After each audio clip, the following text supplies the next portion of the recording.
हरि ओ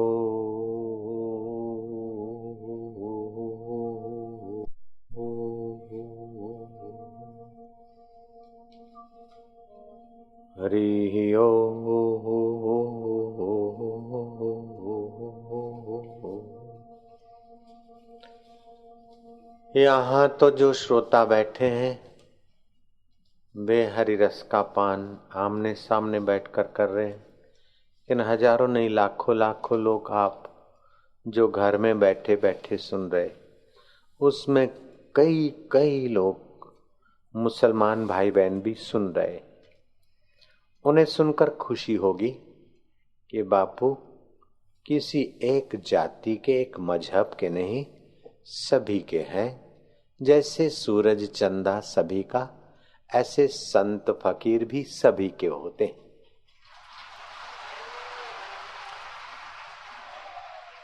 नाम चाहे अलग अलग, उपासना की स्थलियां चाहे अलग अलग, लेकिन सभी को आराम चाहिए, सभी को खुशी चाहिए, सभी को सच्चा सुख चाहिए, सभी को ईश्वर की, अल्लाह की, गॉड की रहमत चाहिए।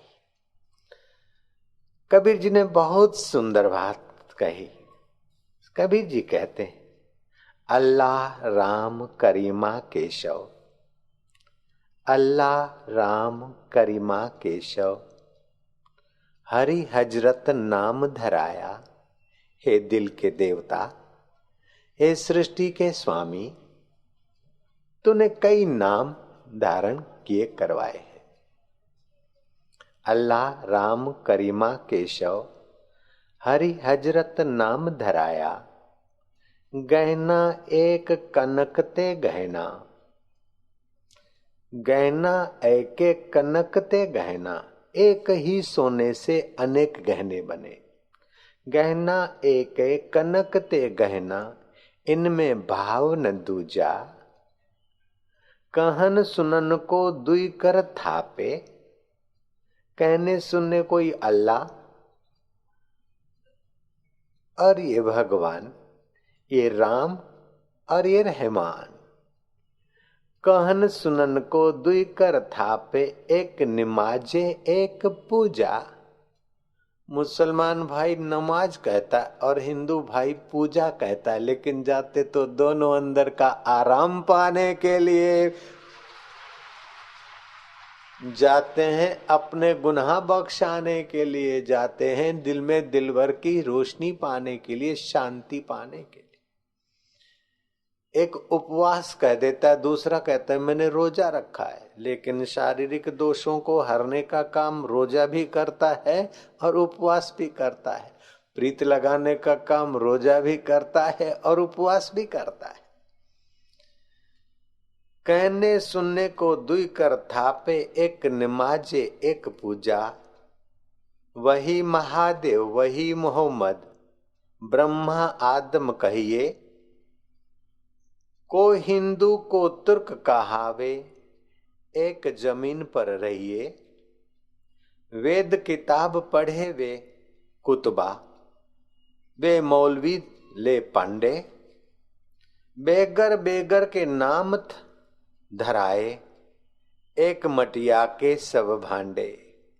एक ही पंचभूत के सारे शरीर, अलग अलग नाम रखा है। एक पंडित तो एक मुल्ला, एक हिंदू तो एक मुसलमान, एक मेरा मोहल्ला तो एक तेरा मोहल्ला। लेकिन मेरा तेरा मोहल्ला ये मानसिक रेखाएं हैं। धरती तो एक की एक, चांद एक का एक, सूरज एक का एक, हवाएं एक की एक, और प्यारा भारत सभी को लिए अपना एक का एक। द्वेष और ईर्ष्या फूट डालकर मानवता को कमजोर करने वाले स्वार्थी लोगों को सत्संग की शरण लेनी चाहिए। उससे विश्रांति मिलेगी, आतंक से नहीं। प्यार से ही जीवन की मधुरता का एहसास होता है। हर बदलते दीप के तले, हर जलते दीप के तले अंधेरा होता है।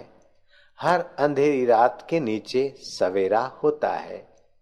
घबरा जाते हैं लोग मुसीबत को देखकर, हर मुसीबत के बाद उजाला होता है। थोड़ी सी धीरज रखकर कदम आगे बढ़ाओ।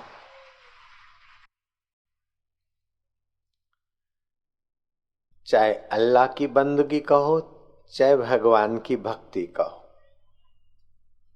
ये 4 प्रकार की। एक तो मानसिक अल्लाह का, भगवान का चिंतन। दूसरा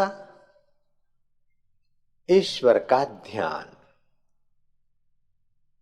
धारणा। बुद्धि में ईश्वर की महत्ता, ला इलाहा इल्लल्लाह, अल्लाह के सिवाय और किसी का वजूद सदा नहीं। न तन का वजूद, न धन का वजूद, न सत्ता का वजूद, न जाति का वजूद, एक ईश्वर। मानस ध्यान धारणा से बुद्धि को विशाल बनाए तो उसकी बंदगी और भक्ति, उसकी नमाज और उसकी पूजा सफल हो जाएगी। वेदार्थ का विचार करे जैसे मंसूर ने, दारा शिको ने, रबिया ने, जलालुद्दीन रोमी ने, कबीर जी ने, नानक जी ने, बुद्ध ने अपने गहरे खजाने पाए, ऐसे हर एक आगरावासी, हर एक हिंदुस्तानी वासी, हर एक पृथ्वीवासी मानव उस आत्म अमृत का अधिकारी है। छोटी छोटी बातों में फंसे नहीं तो, छोटे छोटे आकर्षणों में, छोटे छोटे राग द्वेषों में, छोटे छोटे मोह माया में जीव छोटा हो गया। बड़े में बड़े अल्लाह और भगवान में आने से दिल बड़ा हो जाता।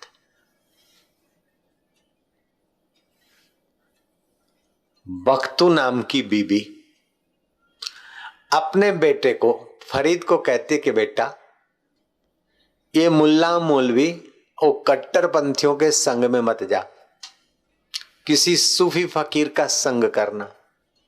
जो नफरत सिखाते हैं उन स्वार्थियों के चक्कर में मत आइयो बेटा, लेकिन जो इंसानियत सिखाते हैं उन फकीरों का संग करना।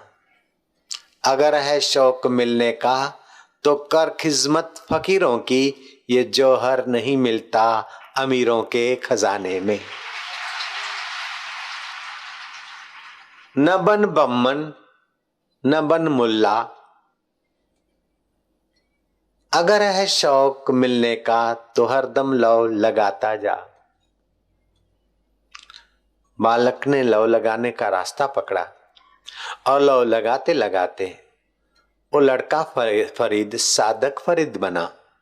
और साधक फरीद विशाल हृदय का, राम जी के मंदिर में जाने में सकुचाता नहीं, संत की कथा सुनने में सकुचाता नहीं, अल्लाह की इबादत करने में इनकार नहीं करता। वो फरीद, साधक फरीद, संत फरीद, फिर बाबा फरीद हो गए। और उस बाबा फरीद की वाणी गुरु ग्रंथ साहिब में आज भी मौजूद है। क्या एक महिला ने अपने होनहार को विशाल वृत्ति सिखाई तो मुसलमानों में सिरमौर, हिंदुओं का प्रेमी, आदर करने योग्य फकीर बाबा फरीद की वाणी गुरु ग्रंथ साहिब में सिख भी पढ़ते, सिंधी गुजराती भी पढ़ते, जिनको भी नानक के प्रति प्यार है गुरुवाणी पढ़ते तो बाबा फरीद की वाणी भी वे पढ़ते आदर से। कबीरा मन निर्मल भयो जैसे गंगा नीर, पीछे पीछे हरि फिरे कहत कबीर कबीर। कहां तो भगवान को, अल्लाह को तुम्हारे पीछे पीछे घूमना पड़े, ऐसी तुम्हारी योग्यता है। और कहां तुम बीड़ी के पीछे घूम रहे हो, सिगरेट के पीछे घूम रहे हो, पान मसाले के पीछे घूम रहे हो, लवर लवरियों के चक्कर में घूम रहे हो। इंसान की बदबख्ती अंदाज से बाहर है, कम वक्त खुदा होकर बंदा नजर आता है तो अल्लाह ही नूर, है तो खुदा का नूर, हाजरा हजूर जागंदी जोत, आद सत जुगात सत है भी सत, नानक हो से भी सत है तो सत आत्मा, लेकिन असत शरीर को मैं मानता है। असत अफवाहों का, असत मजहबवाद का जहर घोलने वाले कान में घोल देते हैं। इस्लाम खतरे में, उठाओ हथियार, काटो गले, इन काफरों को काटो, मार डालेंगे तो आराम हो जाएगा। और हिंदू बोलेंगे इन मुसलमानों को मार देंगे तो आराम होगा। अपनी बेवकूफी मारो, न हिंदुओं को मार डालो न मुसलमानों को मार डालो, और तुम्हारे बाप की ताकत नहीं कि तुम हिंदुओं से धरती खाली कर सको या मुसलमानों से। अरे तुम मच्छरों से भी, सारे इंसान जात मिलकर मच्छरों से भी धरती को खाली नहीं कर सके। आज तक कर करके दम टूट गया। सारी मानवता मच्छर की विरोधी है। ईसाई भी मच्छर के विरोधी है, यहूदी भी विरोधी है, मुसलमान भी विरोधी और हिंदू भी विरोधी है। और मच्छर इंसान के आगे क्या ताकत रखता है? फिर भी मच्छर को मिटाने की इंसान में ताकत नहीं। झक मार के मच्छरों के बीच जीना पड़ता है। दुनिया में अगर आए हो तो जीना ही पड़ेगा। जीवन है अगर मौत तो पीना ही पड़ेगा। किसी को मारकर तुम सुखी जियो, ये पागलपन छोड़ दो। मच्छर को तुम नहीं मार सकते, सारे मच्छरों को तुम हटा नहीं सकते धरती से, तो मुसलमानों को हटा दोगे या हिंदुओं को हटा दोगे, ईसाइयों को हटा दोगे या पारसियों को हटा दोगे? अपनी बेवकूफी को हटाओ। मैं आपको हाथ जोड़ के प्रार्थना करता हूं, चाहे किसी भी कौम के हो, चाहे ईसाई हो तब भी, हिंदुओं को ईसाई बनाने के चक्कर में मत पड़ो, हिंदुओं को मुसलमान बनाने के घसीटने के चक्कर में मत पड़ो। न आप बेवकूफ बनो, न दूसरे को बेवकूफ बनाओ, न आप चक्कर में पड़ो, न दूसरों को चक्कर में लाओ। आप भी मुक्ति का रस पाओ और दूसरे के लिए भी खुले द्वार रखो और वहां ले जाओ उन्हें। रबिया ने मुझे कहा नहीं था कि बापूजी आप मेरी सराहना करना। जलालुद्दीन रूमी ने मुझे नहीं कहा था कि बापूजी आप कथा में मेरी सराहना करना, लेकिन उन्होंने संकीर्णता छोड़ी थी। हिंदू धर्म में व्यापक विचारों को उन्होंने अपने जीवन में उतारकर जीते जी अमृत रस पान किया था। शर्मद यहूदी थे, बाद में उन्हें उन ग्रंथों में और अपने मजहब में जीते जी शांति और ईश्वर की प्राप्ति का मार्ग नहीं मिला। हिंदुस्तान आए, व्यापारी थे, और फिर उन्होंने इस्लाम स्वीकार कर लिया, लेकिन वहां भी तृप्ति नहीं हुई। उन्होंने फिर हिंदू धर्म के श्री राम और लखन की शरण ली, रामायण का रसपान किया। सिया राम मैं सब जग जानी, करूं प्रणाम जुर जुग पानी करते हुए शर्मद को आत्मा परमात्मा का साक्षात्कार कराने वाले संत की शरण मिल गई, और शर्मद व्यापारी नहीं रहा, शर्मद संत बन गए, फकीर बन गए। हिंदुओं ने उन्हें स्नेह किया, नवाजा, और ईमानदार मुसलमानों ने भी उनका आदर किया। लेकिन बेईमान मजहबवादी क्रूर कर्मी औरंगजेब के चमचों ने शर्मद से दुश्मनी की गांठ बांध ली कि मंदिरों में जाता है कैसा फकीर, काफरों के साथ जा बैठता और श्री राम जय जय राम गाता है, ये कैसा फकीर। औरंगजेब के कान भरे, शर्मद को बुलावा भेजा। अब औरंगजेब को इतना भड़काया कि औरंगजेब उसका सिर उतरवा दे, लेकिन औरंगजेब डरता था कि अगर मैं ये करूंगा तो इसको मानने वाले मुसलमान कुछ है और हिंदू भी है, बगावत हो सकती है। औरंगजेब ने चाल खेली कि शर्मद, शाही फरमान है कि तुम में जुम्मा मस्जिद दिल्ली में तुम्हें नमाज अदा करनी होगी हर जुम्मा को। अगर नहीं कर सके तो हमें सख्त कदम उठाने पड़ेंगे। शर्मद ने कहा और भी कुछ कहना है? बोले इतना ही काफी। शर्मद चल पड़े। घूमते घामते जुम्मे के दिन नमाज अदा करने की जगह पर पहुंच गए। हिंदुओं ने तो शर्मद को सिर झुकाया, स्नेह किया, भोजन कराया, दक्षिणा दी, मान सम्मान किया, और हिंदू अभी भी शर्मद के गीत गाने में इनकार नहीं करते, क्योंकि हिंदुओं के पास गीता है, रामायण है और वेद का विशाल ज्ञान है। जयराम जी बोलना पड़ेगा। लेकिन उन्हीं के अपने जान कहलाने वालों ने शर्मद की जान ले ली। जुम्मा मस्जिद में शर्मद इमाम नमाज अदा करवाता है, शर्मद खड़े हो गए। कथा कहती है कि औरंगजेब भी आया था कि देखें शर्मद आता है कि नहीं आता, मैं अपने आंखों देखूंगा। शर्मद तो आए, लेकिन वो सारे के सारे नमाज में घुटने टेक रहे। शर्मद तो खुली आंख, अल्लाह ताला कहो अथवा ईश्वर कहो, सबको अपने आप में और आपको ईश्वर में देख रहा है। आपकी साइकिल हो, मोटरसाइकिल हो, गाड़ी हो, चाहे बस हो, वो सड़क के आरटीओ के नियम के अनुसार चलेगी। लेकिन वही व्हीकल हेलीकॉप्टर की नाई ऊपर उठ जाए तो फिर सड़क का बायां दायां हेलीकॉप्टर को मजबूर नहीं करता। ऐसे शरीर तो शर्मद का, इंसान का दिखता है, लेकिन शर्मद आत्मा परमात्मा के एकत्व की ऊंचाइयों में गगनगामी हो चुके थे। शर्मद अब घुटने टेके कोई जरूरी नहीं है। शर्मद ज्यों के त्यों खड़े रहे। टेढ़ी नजर से देखने वाले शर्मद को देख रहे, लेकिन शर्मद से ऐसा कुछ बुलवाया गया। शर्मद कहता है कि इमाम का खुदा शर्मद के पैरों तले ढका है, इमाम का खुदा शर्मद के पैरों तले दबा है। शर्मद कह के चले गए। जो ईर्ष्या द्वेष से भरे थे, संकीर्णता ही जिनका जीवन था, अनाप शनाप फतवाएं जारी करके समाज को लड़ा मरा कर आगेवानी ही जिनका उद्देश्य था, ऐसे हरामजादे भी तो वहां थे। जयराम जी बोलना पड़ेगा। औरंगजेब को भड़काया कि जहां पना देखो। शर्मद का कैसा घोषणा है, इमाम का अल्लाह, इमाम का खुदा शर्मद के पैरों तले दबा है। ये तो खुदा ताला की तौहीन, अपमान हो गया, इंसल्ट हो गया। उस धर्मांध ने हुक्म जारी किया कि शर्मद जहां मिले पकड़कर सिर काट दिया जाए, मृत्युदंड। कथा कहती है कि निर्दोष फकीर का सिर धड़ से अलग हुआ।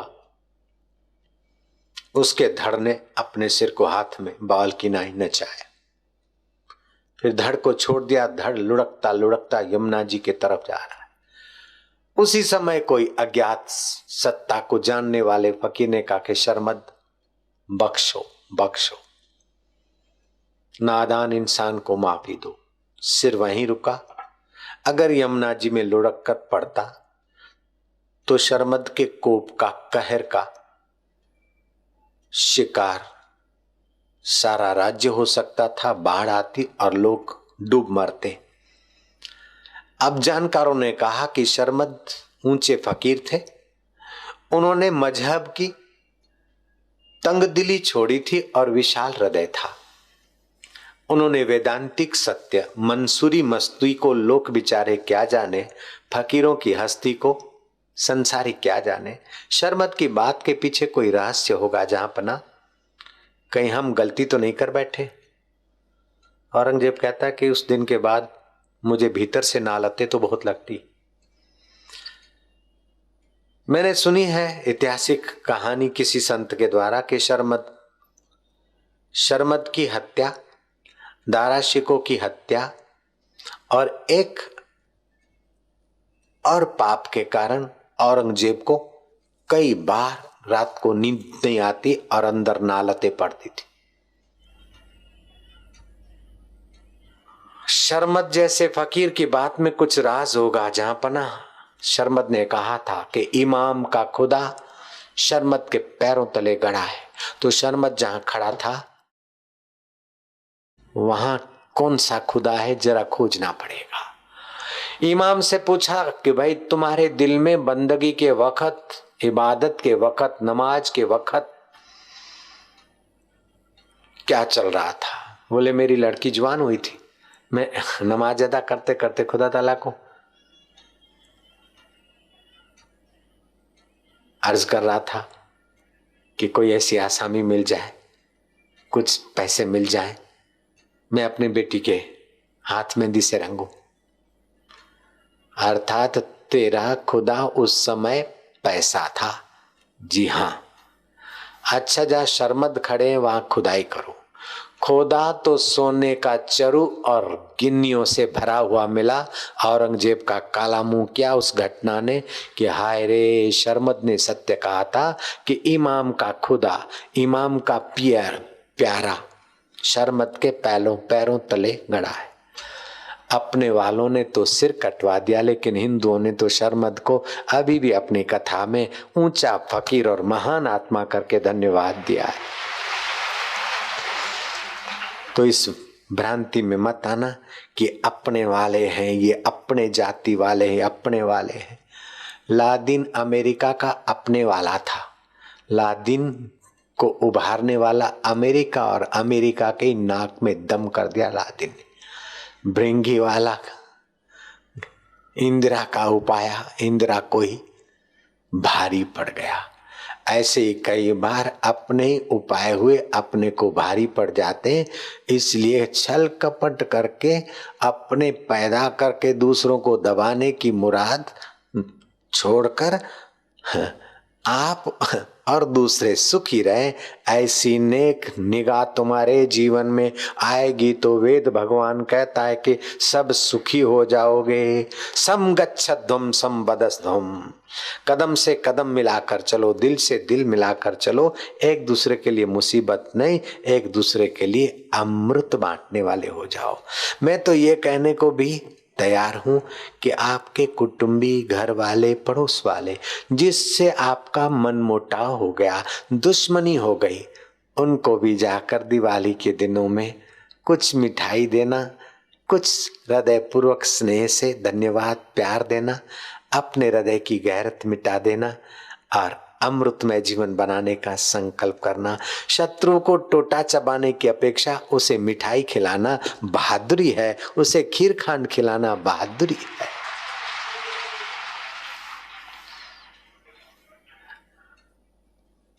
मैंने ऋषि दयानंद के खजाने से चोरी की, जयराम जी की।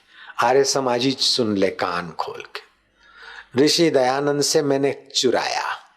ऋषि दयानंद का यश देखकर एक साधु ने गालियां देता था। ऐसा सुना था कि ये पड़ा है, हरामी है, फलाना है, ढींगना, न जाने क्या क्या वो बोल देता था। ऋषि दयानंद क्या करते कि दिन भर ऐसा मेहनत करता है तो बेचारे को खुराक तो मिलना चाहिए। कोई भेंट पूजा ले आया तो दयानंद ने कहा कि उस साधु को दे आओ। वो ले गया कि दयानंद ने भेजा। बोले वो इतना खा के इतना हुआ मेरे को भेजेगा? तुम भूले हो दूसरे किसी साधु को दिया होगा, मैं नहीं लेता। फिर सुना दी। दयानंद समझ गए कि ये मेहनत बहुत किया और मैंने थोड़ी प्रसादी भेजी, मैं खुद नहीं गया, मेरी गलती है। क्या संत की निगाह है, क्या संत का अपना दृष्टिकोण है, क्या वैदिक ज्ञान उपदेश के लिए है? नहीं, दयानंद के जीवन में स्वयं विशेष मिठाई और फल ले गए। महाराज गुस्ताख की माँ को, आप तो बहुत दिनों से कृपा वृष्टि करते और मेरे दोष बताते हैं और मुझे गालियां वालियां देते, तो आप इतना सारा देते हैं और मैं खुद देने को नहीं आया, जरा सा भेजा, ये भी मेरी गलती, अब ये आप स्वीकार करिए। ऋषि दयानंद का ये प्रसंग मैंने पढ़ा सुना हुआ था, तो मेरे को कोई सज्जन देखकर बड़े दुखी होते थे और खूब गालियां देते थे। यहाँ तक कि मेरे आश्रम के पास में ही वो माइक लगाकर खुले आम मेरे को गालियां देते।